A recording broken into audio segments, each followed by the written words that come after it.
What we do here is go back.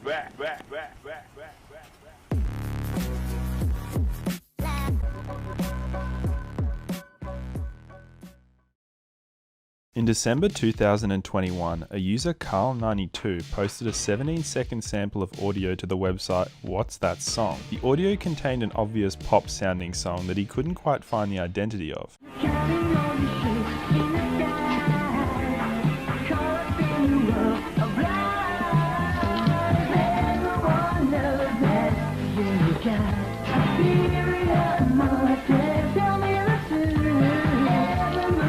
Over more than 3 years, the creator and origins of this song would become one of the internet's biggest lost media mysteries and arguably its most outlandish lost media search, particularly for something as simple as the identity of a song. The biggest irony being that in the only sample of this song, the main lyrics were, "Everyone knows that." Everyone knows that you got a period moment.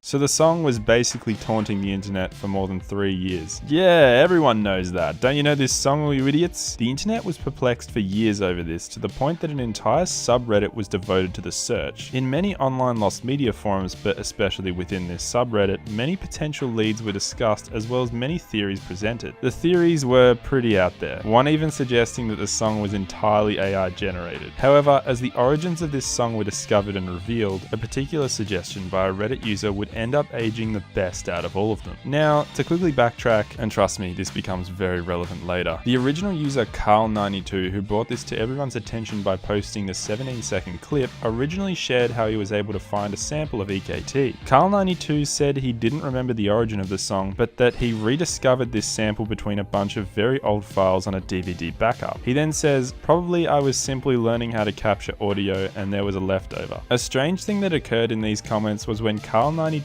started to get oddly, slightly defensive when a user simply asked if he was in his native country, Spain, at the time he did this recording sample of EKT. This was actually relevant, as finding out his location when he found this sample audio could help to find out where the audio itself originated. Carl92 replied to this by saying, does that matter? Do you think it could be a local band? English-speaking bands in Spain are rare, more so in the 80s. Anyway, I don't feel like giving that kind of detailed info. Carl92 eventually ended up commenting for the final time in the forum saying it was a dead end and he had no interest in finding out the origins of the song. He logged out of his account on the site and still hasn't been heard from since. Throughout the search, this was seen by the broader search community as presumably Carl92 coming to the realization that the actual song was much tougher than he once thought it would be to actually find, and that he simply just was not getting the results as quickly as he would have wanted. This ended up being partially true, as another reason for him quickly ghosting himself online in relation to this search ended up being revealed later on. Now, back to that suggestion in the EKT subreddit that aged like a fine wine. This user made a post about a possible candidate song by the band The Bubblegum Revolution. Now, the band's history indicates that it was involved in producing the music for, let's just say, adult films. However, this inadvertently became a promising new lead for searchers of the lost song. This meant that several searchers of the lost song ended up skipping through several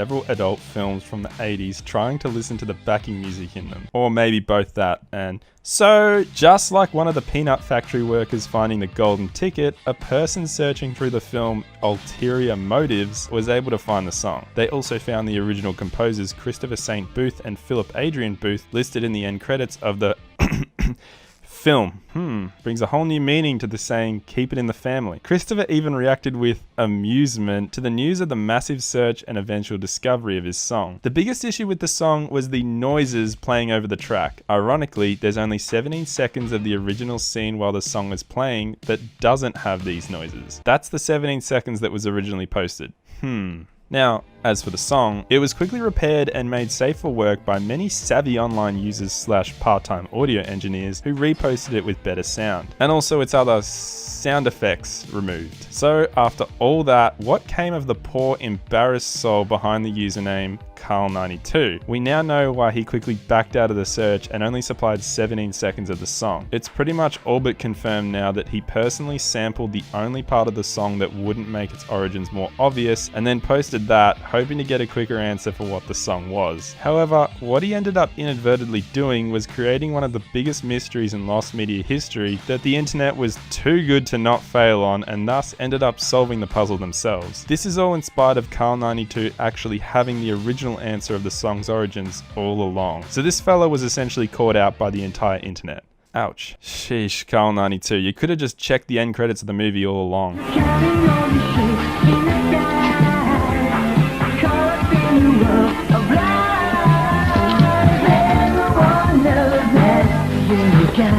If you have any requests, shout them out. Play that same song. All right, same song. Here we go.